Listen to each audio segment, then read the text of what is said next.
Women's soccer slips in their GNAC regular season finale. Both men's and women's golf seasons come to a close. Suffolk men's soccer has clinched home field for the first round of the GNAC playoffs, and men's tennis season has also come to a close. All that and more coming up right here on the Suffolk Sports Report.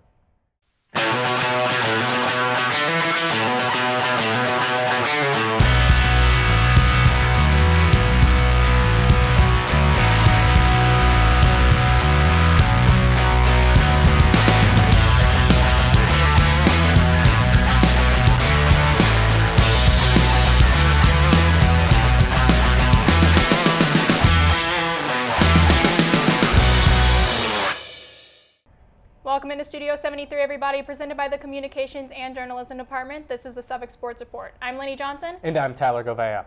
With just one game remaining in the girls' soccer season versus Mass Maritime, Suffolk is in a tight playoff race with a 5-6 record in the GNAC and 9-9 overall. For more on this, we send it over to Hannah.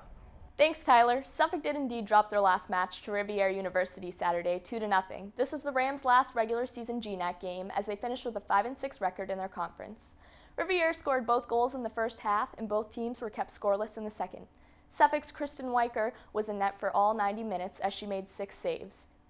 Forward Erica Nelson had 5 shots, and captains Jennifer Martin and Alexandra Nagri both had 3 shots. In total, the Rams had 13 shots, 3 corner kicks, and 2 fouls.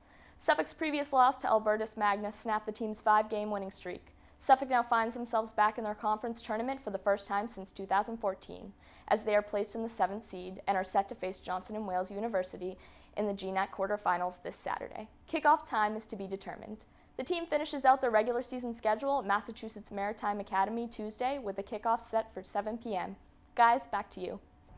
Thanks, Hannah. The Suffolk men's golf team shot a collective 646 to claim 8th at the 2016 GNAC Men's Golf Championship last weekend at the Gorham Country Club.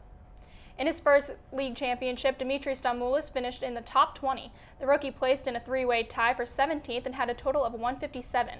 The men's golf season finishes up today as they take the course once more in 2016 at Captain's Golf Course in Brewster, Mass. for the NEIGA Championship.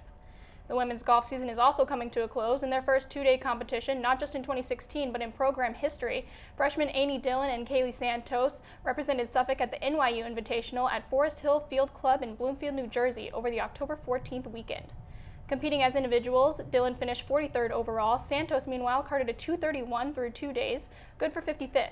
The new program was set to end their season last weekend, but due to weather, their final match against JWU and Castleton State was canceled. Rescheduling has not yet been announced.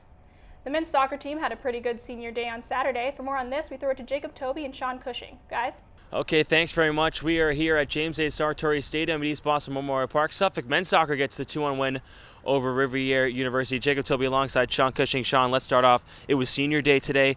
How are the guys feeling after this game, a win 2-1? How are they feeling today? You know, I think it was crucial that the team got a win on senior day. We saw Alberto Beaton score a goal, the best player, best senior on Suffolk University.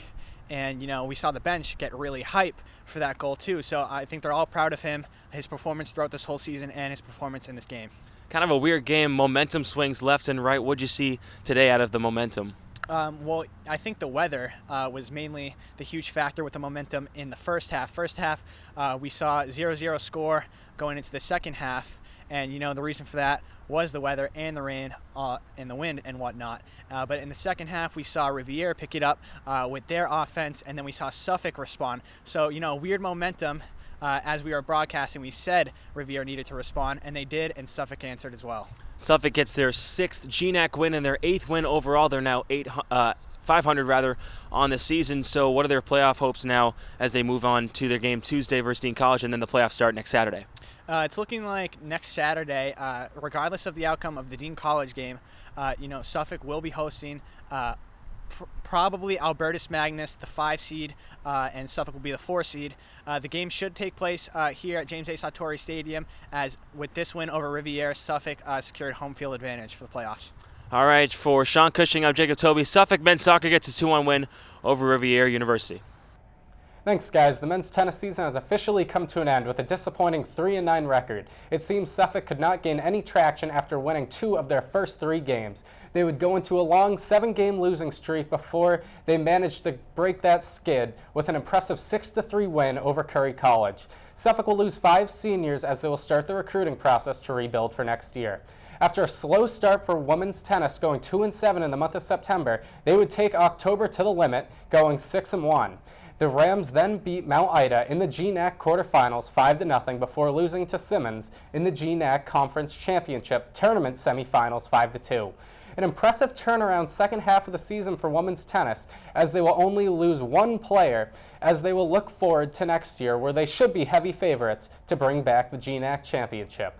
Well, that's it for us today. If you'd like to get involved with the Suffolk Sports Report, you can email producer Jacob Tobey at jtoby@suffolk.edu. So from all of us here at Studio 73, I'm Laney Johnson. And I'm Tyler Gouveia. Thank you for watching, and we'll see you next time.